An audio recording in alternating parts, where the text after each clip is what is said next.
ലക്നൌവിലെ ലോക്ഭവനിൽ മന്ത്രിസഭാ യോഗത്തിന് അധ്യക്ഷത വഹിച്ചു യോഗി ആദിത്യനാഥ്.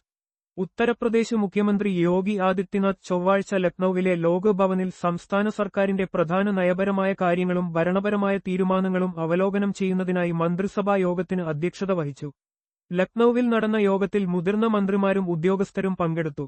സംസ്ഥാനത്തെ സമഗ്ര വളർച്ച വേഗത്തിലാക്കുന്നതിനായി വിവിധ വികസന പദ്ധതികൾ, ഭരണപരിഷ്കാരങ്ങൾ, ജനക്ഷേമ പ്രവർത്തനങ്ങൾ എന്നിവയെക്കുറിച്ച് യോഗത്തിൽ ചർച്ച നടത്തി.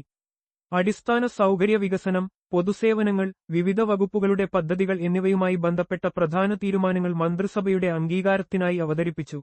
യോഗത്തിനിടെ സർക്കാർ പദ്ധതികളുടെ കാര്യക്ഷമമായ നടപ്പാക്കലും വികസന പദ്ധതികൾ സമയബന്ധിതമായി പൂർത്തിയാക്കുന്നതിന്റെയും ആവശ്യകതയെ മുഖ്യമന്ത്രി ഊന്നിപ്പറഞ്ഞു. വിവിധ വകുപ്പുകളുടെ പുരോഗതി റിപ്പോർട്ടുകളും മന്ത്രിമാർ അവലോകനം ചെയ്തു. കൂടാതെ പൊതുസേവന വിതരണം കൂടുതൽ ശക്തിപ്പെടുത്തുന്നതിനുള്ള നടപടികളും ചർച്ച ചെയ്തു.